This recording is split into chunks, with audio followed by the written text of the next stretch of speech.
9वां अध्याय।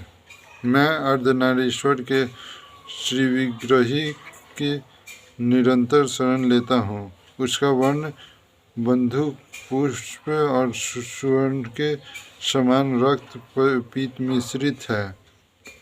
वह अपनी भुजाओं में सुंदर अक्षमाला, पास, अंकुश और वर मुद्रा धारण करता है। अर्धचंद्र उसका आभूषण है तथा वह तीनों नेत्रों से सुशोभित है। राजा ने कहा, भगवान, आपने रक्त बीज के वध संबंध रखने वाले देवी चरित्र का यह अद्भुत महात्म्य मुझे बतलाया। अब रक्त बीज मारे जाने पर अत्यंत क्रोध में भरे हुए शुंभ और निशुंभ ने जो क्रम किया उसे मैं सुनना चाहता हूँ। ऋषि कहते हैं, राजन, युद्ध में रक्तबीज तथा अन्य देवताओं के मारे जाने पर शुंभ और निशुंभ क्रोध की सीमा न रही। अपनी विशाल सेना इस प्रकार मारी जाती देख निशुंभ अमर्ष में भरकर देवी की ओर दौड़ा। उसके साथ असुरों की प्रधान सेना थी। उसके आगे पीछे तथा पार्श्व भाग में बड़े बड़े असुर थे, जो क्रोध ओट चबाते हुए देवी को मार डालने के लिए आए थे। महाप्रकट में शुंभ में भी अपनी सेना के साथ मातृगणों से युद्ध करके क्रोधवश चंडिका को मारने के लिए आ पहुंचा। तब देवी के साथ शुंभ और निशुंभ घोर संग्राम हो गया। वे दोनों दैत्यों मेघों की भांति बाणों की भयंकर वृष्टि कर रहे थे।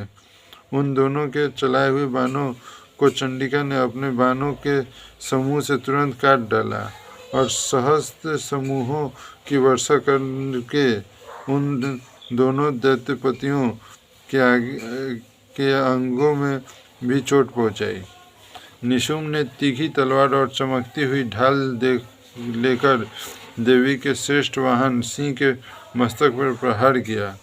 अपने वाहन को चोट पहुंचने पर देवी ने क्षुप्र नामक बाण से निशुंभ की श्रेष्ठ तलवार तुरंत ही काट डाली और उसकी ढाल को भी, जिसमें 8 चांद जड़े थे, खंड खंड कर दिया। ढाल और तलवार के कट जाने पर उस असुर ने शक्ति चलाई, किंतु सामने आने पर देवी ने चक्र से उसे भी 2 टुकड़े कर दिए। अब तो निशुंभ क्रोध से जल उठा और उस दानव ने देवी को मारने के लिए शूल उठाया, किंतु देवी ने समीप आने पर उसे भी मुक्के से मारकर चूर्ण कर दिया।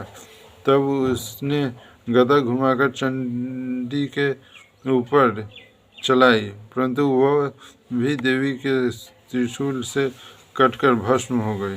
तदंतर दैत्यराज निशुंभ को फरसा हाथों में लेकर आते देख देवी ने बाण समूहों से घायल कर धरती पर सुला दिया।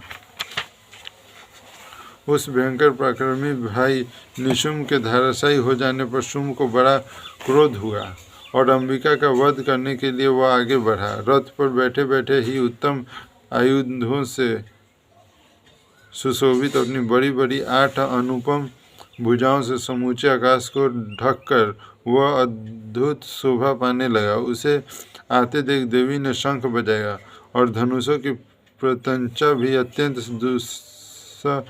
शब्द किया।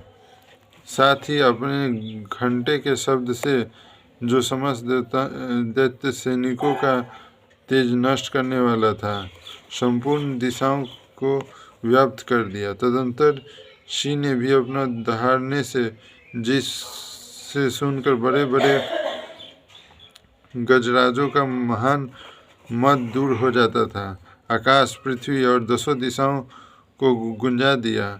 फिर काली ने आकाश में उछलकर अपने दोनों हाथों से पृथ्वी पर आघात किया। उससे ऐसा भयंकर शब्द हुआ जिससे पहले के सभी शब्द शांत हो गए। तत्पश्चात शिवदूती ने दैत्यों के लिए दैत्यों के लिए अमंगलजनक अट्टहास किया। इन शब्दों को सुनकर समस्त असुर थर्रा उठे, किंतु शुंभ को बड़ा क्रोध हुआ।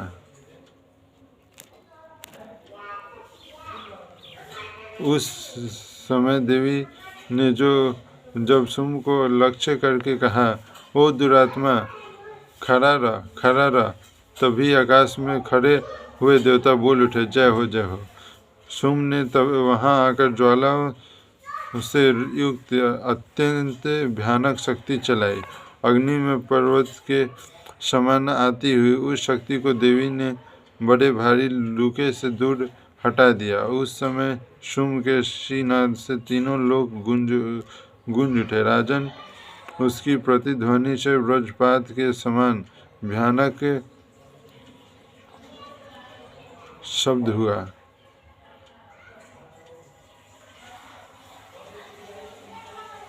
जिसने अन्य सब शब्दों को जीत लिया। शुंभ के चलाए हुए देवी ने और देवी के चलाए हुए बाणों के शुंभ ने अपने भयंकर बाणों द्वारा सैकड़ों और हजारों टुकड़े कर दिए।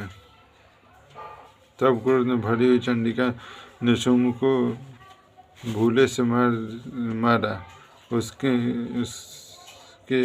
आघात से मूर्छित हो वह पृथ्वी पर गिर पड़ा।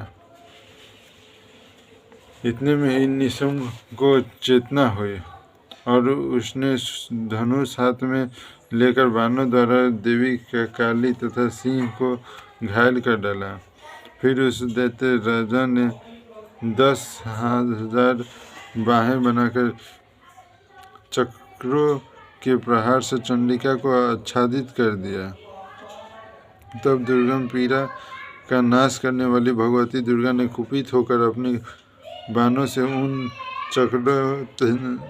चक्रों तथा बाणों को काट गिराया। यह देख निशुंभ दैत्य सेना के साथ चंडिका का वध करने के लिए हाथ में गदा ले बड़े वेग से दौड़ा। उसके आते ही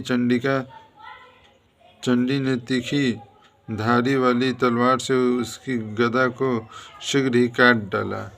तब उसने शूल हाथ में ले लिया। देवताओं को पीड़ा देने वाले निशुंभ को शूल हाथ में लिए आते देख चंडिका ने वेग से चलाते हुए अपने शूल से उसकी छाती छेद डाली। शूल से विदीर्ण हो जाने पर उसकी छाती से एक दूसरा महाबली एवं महापराक्रमी पुरुष खड़ी रह करता हुआ निकला। उस निकलते हुए पुरुष की बात सुनकर देवी ठठाकर हंस पड़े और खड्ग से उन्होंने उसका मस्तक काट डाला। फिर तो वो पृथ्वी पर गिर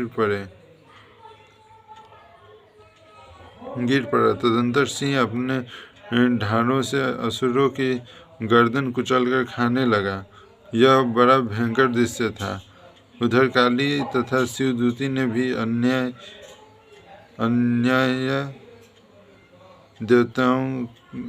देवताओं का भक्षण आरंभ किया। कौमारिका शक्ति से विदीर्ण होकर कितने ही महादैत्य नष्ट हो गए। ब्रह्मानी के मंत्र पूत जल से निस्तेज होकर कितने ही भाग खड़े हुए। कितने ही दैत्य माहेश्वरी के त्रिशूल से छिन्न भिन्न हो धराशायी हो गए।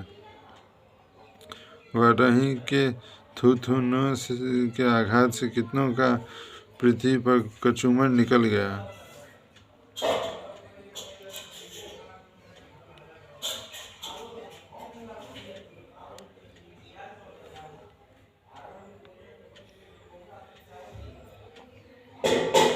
वैष्णवी भी अपने चक्र से दानों के टुकड़े कर डाले। इंद्र के हाथ से छूटे हुए वज्र से भी कितने ही प्राणों से हाथ धो बैठा।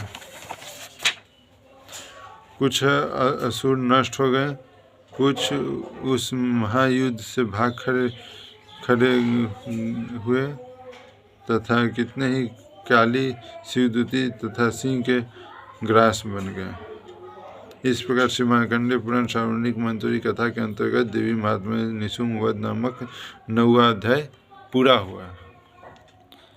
बोलिए जय माता दी। कमेंट में जय माता दी लिखिए, वीडियो को लाइक कीजिए और दोस्तों में शेयर कीजिए। धन्यवाद।